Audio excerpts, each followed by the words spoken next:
Hello, fools. Spring is over. We're into second winter. Next, we get the spring of deception. Or, in other words, we're heading for peace in Europe. Yay! No, we're not. Next, get ready for the bullshit. Welcome to the Internet Seriously, a humorous look at tech, news and politics. I'm Lucian Taylor in Oxford. I'm Emily Taylor in Oxford. And I'm Kieran McCarthy, also in Oxford. In Oxford today, Kieran, with a new camera angle. So we're just testing that today. So coming up, Very nice. Trump establishes US strategic Bitcoin reserves and digital asset stockpile, a pig in lipstick, according to one hedge fund manager. The US Pentagon, still in the US, is deleting all DEI words from its website. What's that about? Another NHS bug. The tech company Medfer faces scrutiny over unsecured API vulnerability, exposing patients' data for years. Damn it. And finally, OpenAI argues that it should continue to be allowed to steal everybody's copyright. Is this for greater good, or is this something about stock value?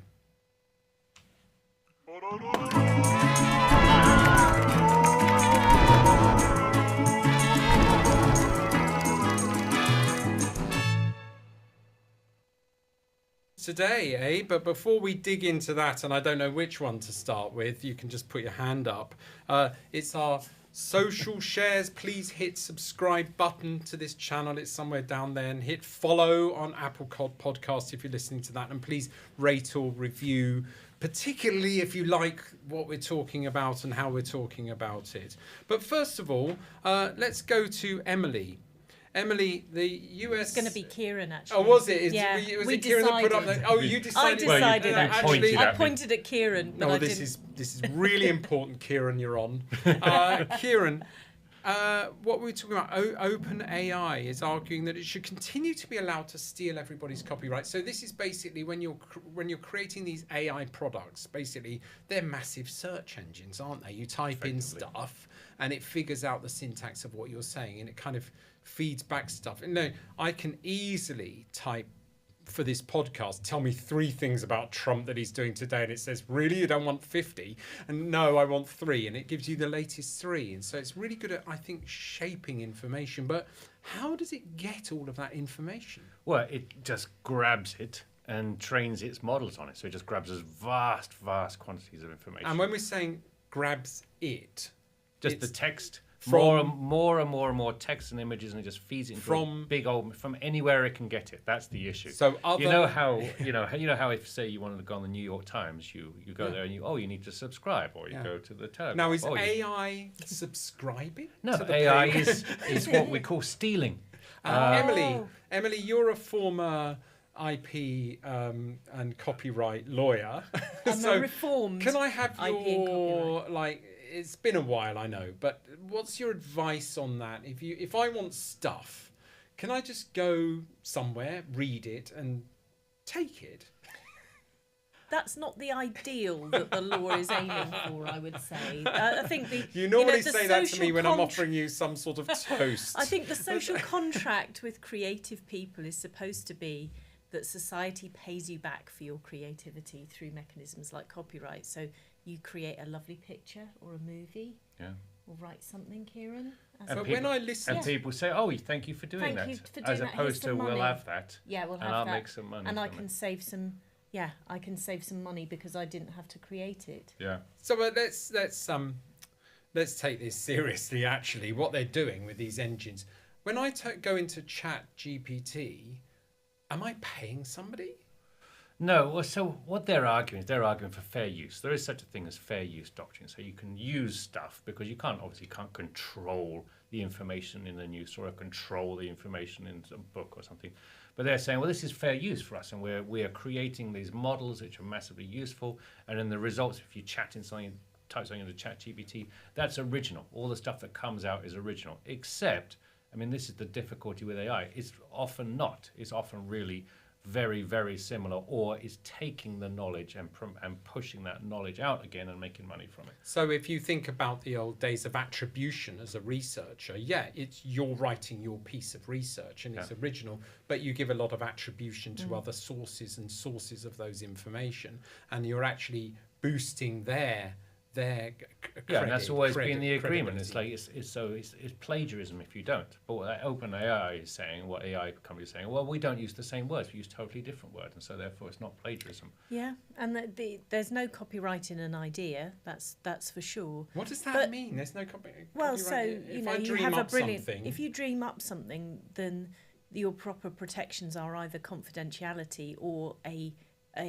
patent, which You have to go through a whole yeah, process. which is a great big now when I inventive step. I'm not gonna ask the guys behind the camera to start putting up pictures of me when I was in a band from 25 years ago. But They don't we- need much encouragement we- to do that. we were told when we write some dreadful piece of crap and call it a song, to post it to yourself so that the idea in your head... Oh, There we stop go. it. Really, this is annoying. So that the idea in your head was made a physical piece of paper, and then you can copyright the piece of paper and the words on the paper. So you actually have to make the thing in your head a real thing. Well, yeah, you have to. So copyright protects the expression of the idea. I see. And as Kieran says, if it's copied, it's copied. If it's adapted, well, is it enough of an adaptation to get you over the line? And it's a qualitative test. It's really difficult, costs a lot of money to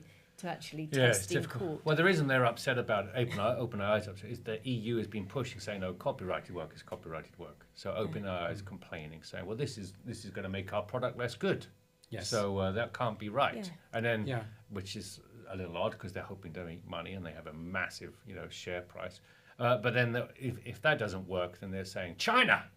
They're yelling China, which always sets off. Makes everyone have a... Yeah, gets the I'm like, amygdala oh my God, going. he Whoa! said China. Leave the studio. There's some sort of panic. It So triggers if you some sort don't of let panic attack. OpenAI grab Yeah. everybody's copyright in the whole world and let them use it to make money, Yes. then And China will do but it. for me, that's another trigger word is EU. When the EU are looking at things, it's always so unrealistic. I was talking to somebody from a different industry yesterday, and he said, I'm in an EU meeting, and they're talking about how to deal with the problem, and they're introducing a code of conduct, which all the bad guys are just going to game, and it's just not going to work. And this is another thing. I think we can collectively agree that EU's approach to a lot of things is not great. And not usually innovation friendly, which they would hate me to say. Yeah. Not that anybody would care what I say, but the whole sort of the anxiety within the EU is like, are we shit at innovation? Yeah. The answer is a bit. And if you set your Over-regulating. stall at always sort of shutting things down, because there's reality, isn't there? In strategy, when you study that, things have to be achievable and realistic. You can't just come out with these ideals. Is America and the AI giants and China, the new AI giant on the block, going to really care or listen to this? No, if but I mean, if it's there's publicly available on the internet, for example, it's publicly there. Well, the New York Times is suing them because they basically said you scraped all of our articles and you're using this knowledge, original reporting, and then you're just pumping it out without any attribution. So it's a problem. What I would have liked to have seen, and the UK backed away from this as well, is to say, well, there is such things as copyright, and we are using this data, and so therefore we should come up with a model which provides attribution whenever we use this piece of information. Attribution and reward. I mean, and reward. I think that what needs to evolve and has done over the last 20 years, the internet came along, killed the music industry, and then just before it got to kill films, there was a model of streaming that was evolved, so you could legally get content online and you pay. There is a way of doing it. There is a way of doing it, Yeah. but it's sort of like, I'll have all the stuff for free. It doesn't feel very fair. It's amazing that we've ended up in this place. Well, let's keep watching this. I think this battle of the giants is going to continue, but then we've got this stuff happening from China with AI. It seems a bit crap at the moment, but you've got these awesome resources. Well, I've got to tell you behind something funny. Is that I was doing, this is a bit nerdy, but I was doing like crime stats for where I live, in London. And I uploaded a couple of documents and I asked ChatGPT to sort of summarize it for me. And it came up with this incredible chart. And the chart said, oh, look, I've found this correlation between this data and this data. And I thought, this is amazing.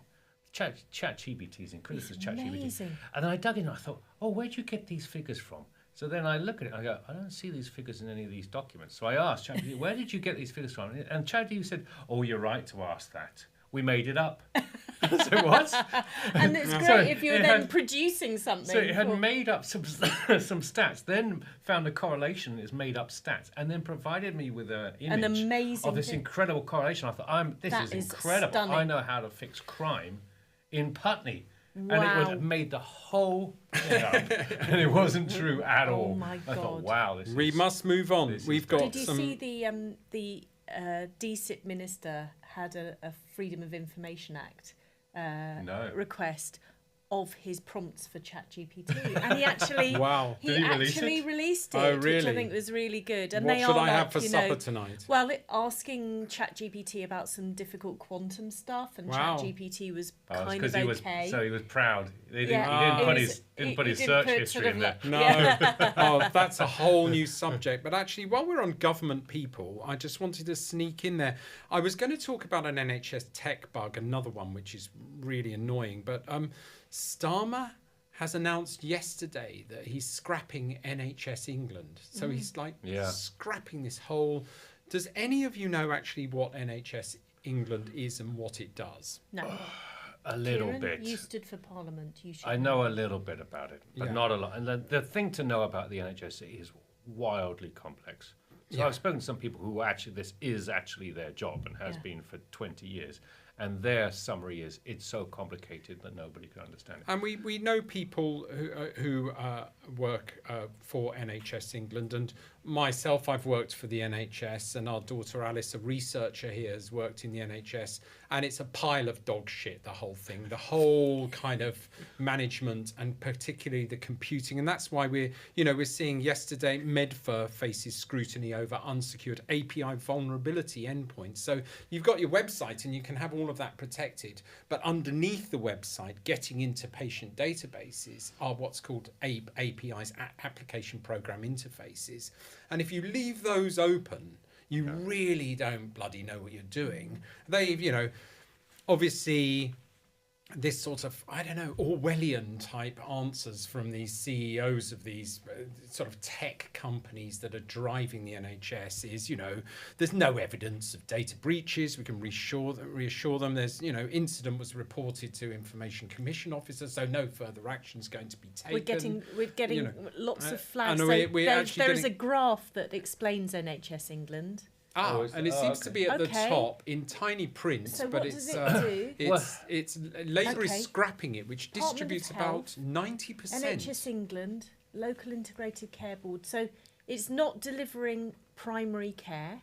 It seems to be a layer of logic- bureaucracy. Essentially, it's the bureaucracy The logic between was- the government. And the NHS. This was reforms brought in by, I forget his name now, he's a Conservative health minister. And the logic was that, people were a bit paranoid saying you're trying to privatise it through the back door. But the logic was there's too many political decisions made on the NHS, and so it bends the NHS in one way or direction, depending So- on whatever the health minister And thinks. so you is go right. through a layer. So you put in the NHS England where people are making decisions for the NHS. But of course, It's a what sort of happened was... executive, an Yeah, an operational part. Yeah. But then what happened was the government maintained its own people anyway, and then NHS had its own people, and then you end up with yet more signals. Right. So we're removing a layer of bureaucracy. That must be good, Emily. Well, what normally happens is when you've removed it, you realise, oh, actually, what we need to do is have a layer between the political layer and the local health authorities that kind of pulls things together, takes an overarching view that isn't politicised. I can't believe you believe this. This never works. I think coordination, in government, it's always, what are you going to do instead? Just fire off loads of money to uncoordinated health authorities to just do whatever and have no idea what they're doing? Local spending, nearer to nearest to the subsidiarity. patient. Yeah. Yeah. I mean, I don't know. I think it's so crap that he's got to do something. It's so unwieldy. It's kind of so bold for this government. This I'm- government hasn't really been Well, characterised by boldness. That's partly what worries me. It's like the It's NHS is like the one thing everyone can agree on. It's complicated. Yeah. So the fact that we're going to scrap NHS England. Yeah. I mean, you can argue for and against it, but wouldn't it have been nice to have had a much longer conversation about it? Well, like the 3 years they've given themselves to solve care. Yeah. Well, know. and But I think not that a big what fan we'll of it. probably find is that NHS England pops up in exactly the same form with a different name different and people. all the same staff soon. Yeah, I'm very worried on about these. consultancy fees rather than staff fees. Yeah. I'm very worried about the transformations towards self-provision of AI to help with things like the NHS just ending up being sales to big cloud in America, and then NHS informatics becoming American informatics. So you can actually privatize the whole lot, make Silicon Valley richer and richer with this super smart NHS that's, you know, somewhere towards as good as EasyJet. I won't say it, but this leak on this API is just bad security. If you are serious about the NHS in the theory of the NHS, you should make it stronger. And you don't make it stronger by outsourcing more and more and more outside of the core NHS. So you've got to go one way or another way. And we just keep jumping between the two. And the problem is we jump between the two every time there's a new government, and sometimes every time there's a new health minister. That's the biggest problem. Thank you very much. We're nearly going into a depressing sinkhole because we talk about my old department that I love, the NHS. So let's cheer ourselves up. It's time for our Guilty Pleasure Online.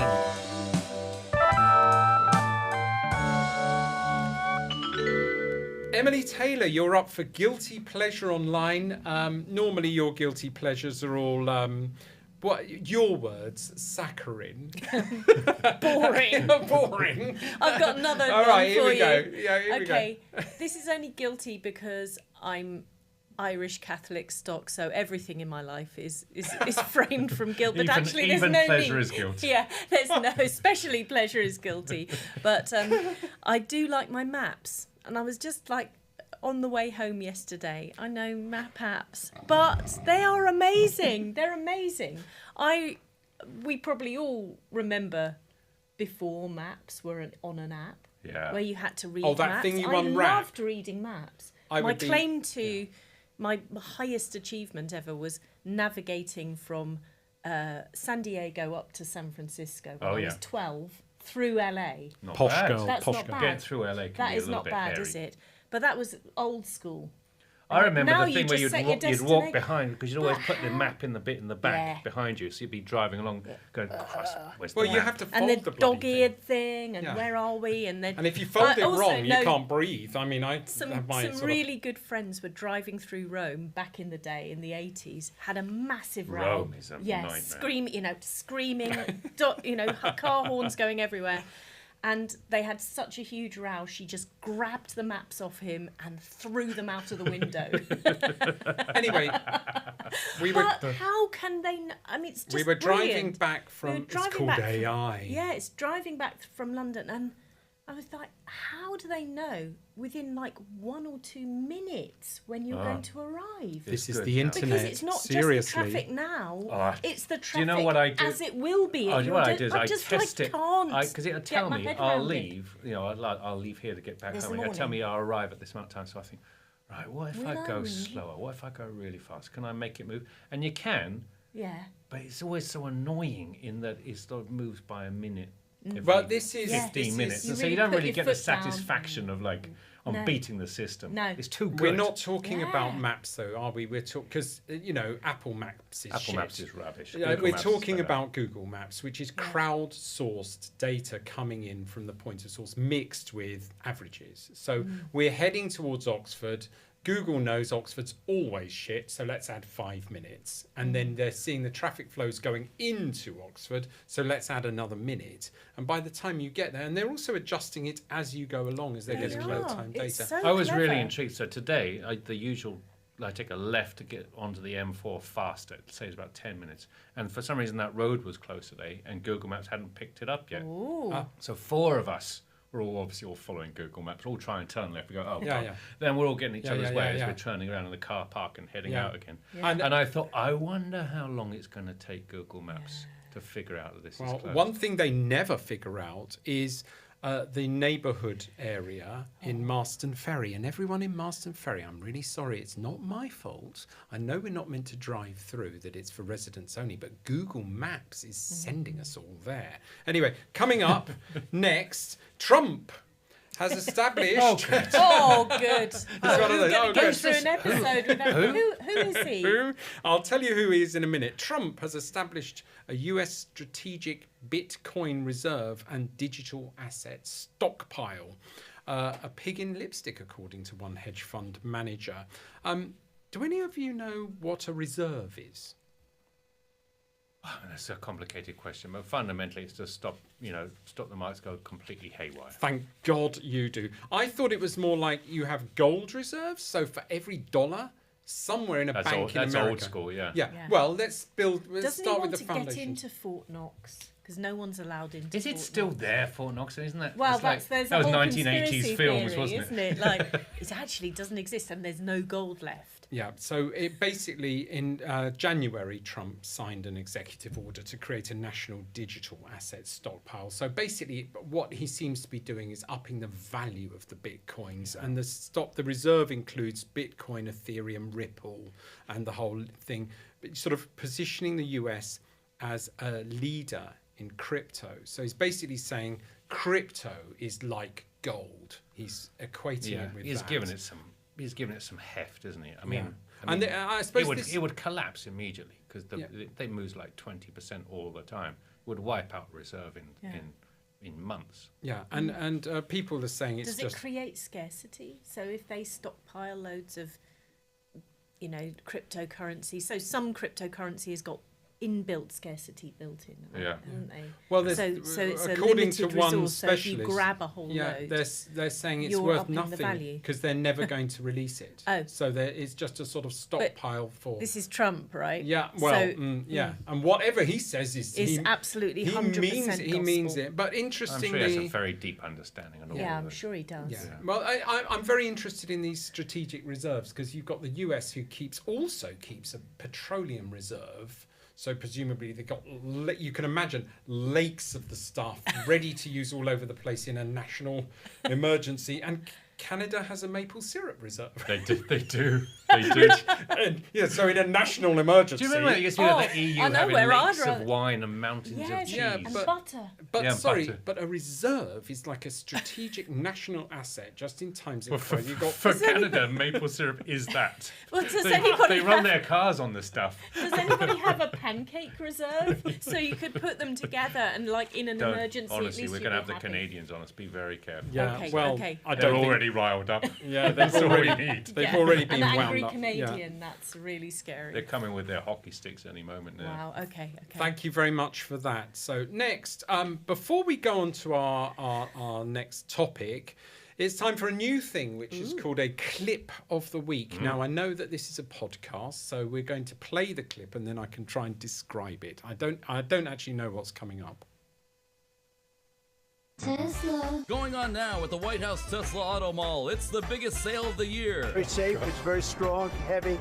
It's all steel, stainless steel. Come on down to Pennsylvania Avenue, just off Route 29, to get our best deal ever on a brand new Tesla. I want to make a good deal here. They have one, which is $35,000, which is pretty low. Get a Model 1 with a different panel and everything's computer. This is a different panel than I've had. Everything's computer. So don't waste your time going to those other Tesla dealerships with riots and flaming cyber trucks. You gotta come down to White House Tesla Auto Mall. I love Tesla. You gotta come down to White House Tesla Auto Mall. This is really amazing. Tesla. Excellent. And that is the President of the United States. I know. Whoever put that together that's good. I just want to see. So this is an. Is this an AI more thing? of the nonsense, Trump nonsense? Oh no! No, sorry, it's this real. is for real. It's real. Oh, Trump was. Well, Trump was involved because in this? Musk is in serious. Tesla's stock price plummeted. Yeah, for various complicated reasons, including tariffs.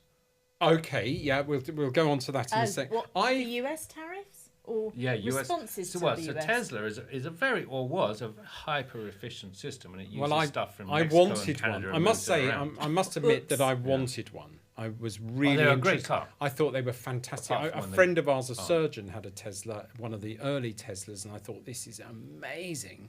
I now really don't want one at all. And that's the issue. In Germany, the sales have gone down by 75%. Wow. Why? Because something to do with Elon Musk doing, I don't know, a Roman salute.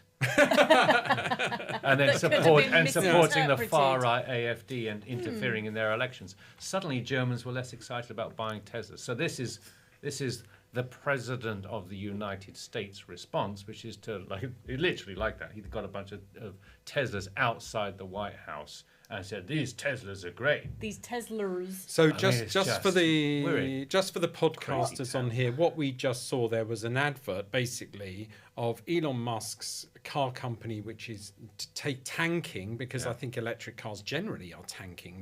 Let's be clear about it. And Musk is coming in and helping Trump sort of basically sell the whole new vision of government as this sort of horror show. Yeah. And so Trump's going to him bail out the car by flogging Teslas on the forecourt of the White House. Yeah. I mean, we are literally. We just have to. The only way to stay sane is it's literally reality TV, except he also happens to be the president, and that's the problem. But people, probably is okay. it It's a a problem, great Emily? show. Is it a problem? People are loving the show. It's a great show. I'm not loving it. I'm like a nervous wreck. I'm doing news avoidance Oh, now. that's part of the fun, though, isn't it? Isn't it? Come on. Yeah. Okay, well, we're going to follow up there. Well, this is someone Emily, whose guilty pleasure is maps, right? let's move on. It's a wild ride. just need to calm my nerves a bit. Okay, let's calm our nerves by moving on to Tech Room 101. Kieran McCarthy. What is your Tech Room 101? What would you like to put in the rubbish bin of life forever? Support forums. Aha! Support forums. I think more Is it specifically, printer support? like 90% of the first response in support forums. You say, "I'm having this trouble with insert whatever problem you have." Someone has genuinely got an issue. They thought, "Oh, this is really frustrating me. I'm going to go to a support forum, go to the trouble of logging in, type it in, and all this wonderful community of people will help me out." And of course, vast majority of the time, you're left so furious that you want to kill someone.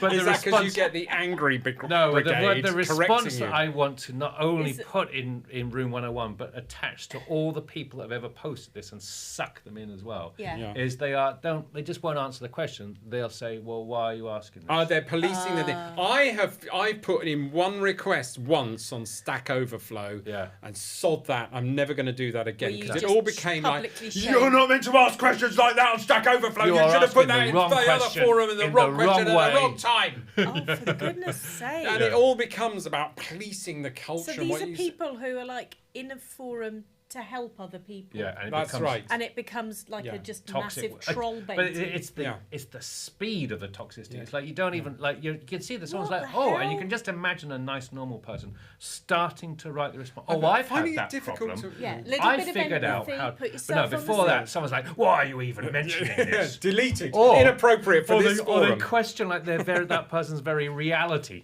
Are you sure Yeah, that right. this happens? Like, yeah, I've yeah, gone yeah. to the trouble. yeah. So I've I want actually- all of that destroyed forever. Thank you Agree. very much. Thank you. Totally, Passed. totally agreed. Yeah, Passed. it's in. We've got one more topic to just squeeze in, and that's that I'm sorry, I'm going to keep on and on about this. The US Pentagon is deleting all DEI words from its website. What's DEI, Emily? Diversity, equity, and inclusion, or is it Yeah. equality and So inclusion? are they deleting the words diversity and deleting the words equity? Yeah, and things like No, woman, but the actual woman, word equity. yes, and Oh, gay. right.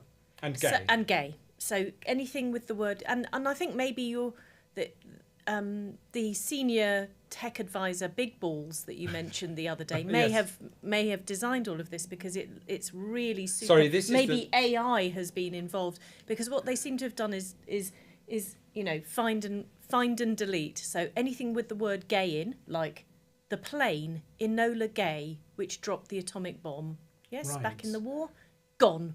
Well, Picture of Well, that, quite right. It was gone. a bit, it was a bit very of a gay it was a bit of a gay aeroplane. plane, wasn't Gay it? With that gay aeroplane. bomb.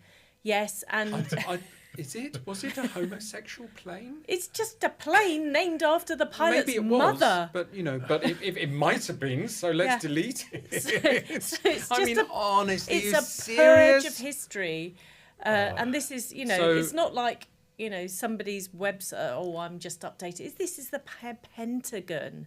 And there are all sorts of other examples researchers were saying, actually, the National Institute for Health's website keeps going down. Like someone's just monkeyed around with the DNS record, so it would keep going down. And this is, again, I think the geniuses employed by Elon Musk are just, deleting DNS records, pulling down whole web resources, and then they come back up again. Stuff's missing. I was trying to cite a paper the other day from the Biden administration that was published on the website of the White House. Not there anymore. Kieran McCarthy, communication specialist. What's actually happening here? What is Big Balls' communication message? What's he trying to achieve? It's just culture war nonsense. Is what it is. It's trying to stop members of the public reading the word gay, so that they don't. It's not anything. There's no thought behind it. I mean, there's no logic. He must be trying to do something like please Musk or keep everybody. It's just again reality TV show. Just think. Just that'll imagine be fun. Just imagine like it's Big Brother or something, and they've gone and they get. I hate this. I hate all of this. So but tear it out. Wouldn't you get more if you, rather than just sort of deleting the word gay, deleting the payroll system?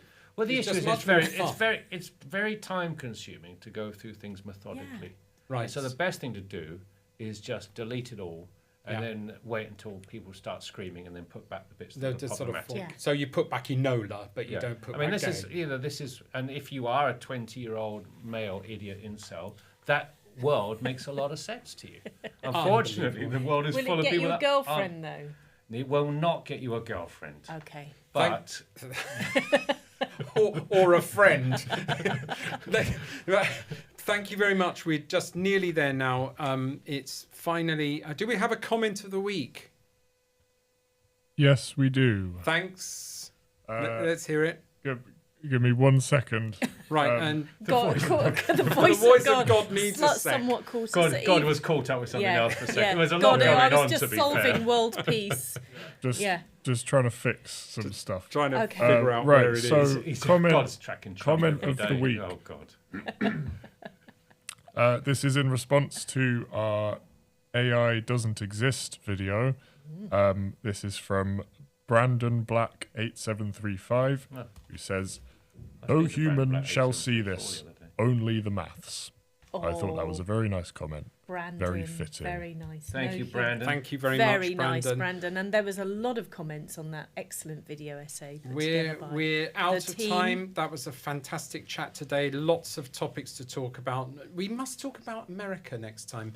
But before I go, please follow us and share and whatever you can to support us and help this happen and be a community. We've been talking about the United States Pentagon deleting all DEI words from its website, Trump establishing a US strategic Bitcoin reserve and digital asset stockpile, a pig in lipstick, according to one hedge fund manager, another NHS bug at the same time that Starma has announced the deletion of the NHS England, a whole department that deals with the linkage between government and the NHS. And OpenAI is arguing that it should be continuing to allow to steal everybody's stuff forever. Thanks a lot.